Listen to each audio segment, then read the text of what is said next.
তার মাগফিরাত কামনা করছি। পাশাপাশি যারা আহত হয়েছেন তাদের প্রতি আন্তরিকতা ভালোবাসা দিয়ে দোয়া করছি, প্রাণ ভরে দোয়া করছি, যারা সুস্থ হয়, যার যে কর্মস্থলে আবার ঠিক মতো যেতে পারে। আর এখানে আপনাদেরকে জানবেন, আমাদের নেত্রী তিনি কিন্তু সবচেয়ে বেশি সাফার করেছেন। ওনার এক ছেলে কোকো মারা গেছে, তাকে হত্যাই বলা যেতে পারে। তার এক সাহেব নির্বাচিত অবস্থা আছে, আমার মতো আরো অনেকেই জেল খেটেছে।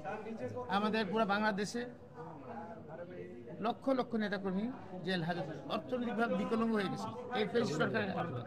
এই ফেসিস্ট সরকারকে আল্লাহ পাক রহমতে আপনারা সবাই মিলিতভাবে, আমার এই যে ভাই বোনের যারা বাচ্চারা আছেন সবাই মিলিতভাবে যৌথভাবে ছাত্র জনতার আন্দোলনের মুখে তাকে পলায় যেতে বাধ্য হয়েছে।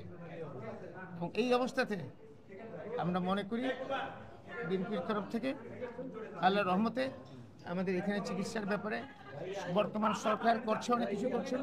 পাশাপাশি আমাদের দলের তরফ থেকে আমরা অনেক কিছু করবো ইনশাআল্লাহ। আশা আপনাকে আগেও বলেছি, এখনো বলছি, আপনাদেরকে একটু ধৈর্য ধরতে হবে। আল্লাহর রহমতে আপনাদের যে কাজ আপনারা করেছেন, আমরা আমাদের কাজ করবো ইনশাআল্লাহ তাআলা। আপনারা একটু ধৈর্য ধরতে হবে। ভালো থাকবেন, আল্লাহ হাফেজ।